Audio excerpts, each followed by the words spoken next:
Last week, a few of you have requested me to do a meditation video based on my last topic on love and energies. This has prompted me to also begin a series of shadow work meditation videos. This week will be on love, next week will be on money, and subsequently it will be to use shadow work to help with anger and anxiety, tipping us into a whole month of shadow work meditation.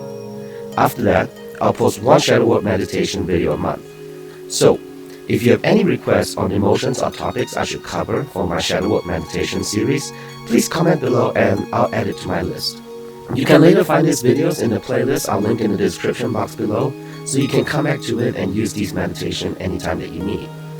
But before we begin, I wanted to make a quick note about how these shadow meditations are different from your traditional meditation videos. My shadow work meditation videos will use shadow work within the meditation. In cases like love and money, the shadow work is aimed at helping you remove blockages with negative emotions like anger, fear, and anxiety.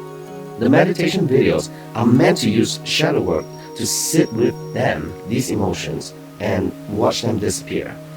Like my Grobovia code sleep programming, each meditation will come with its own binaural beats and solfeggio frequency, so listening to them on headphones will have additional benefits, but they are not necessary.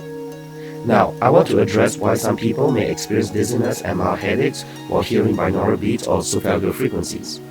Oftentimes, your brain is not used to brainwave sessions, and it is a common side effect. This vascular headache is caused by increased blood flow to the brain, and that's a good thing. When the brain adapts, the headaches will go away, usually after a couple of weeks or less.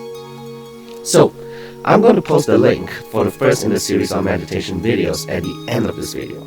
Again, please make any special requests on this video, as I'll be coming back and looking at the comments to find out which one to do next. I will then post the new links onto your comments so you'll know when it's up. For those who see others requesting something similar, hit the like button on their comment so I will know which ones I should expedite if the demand is high. So, to introduce the first of our shadow work meditation, I present to you the shadow work specific person meditation video. Enjoy. Namaste.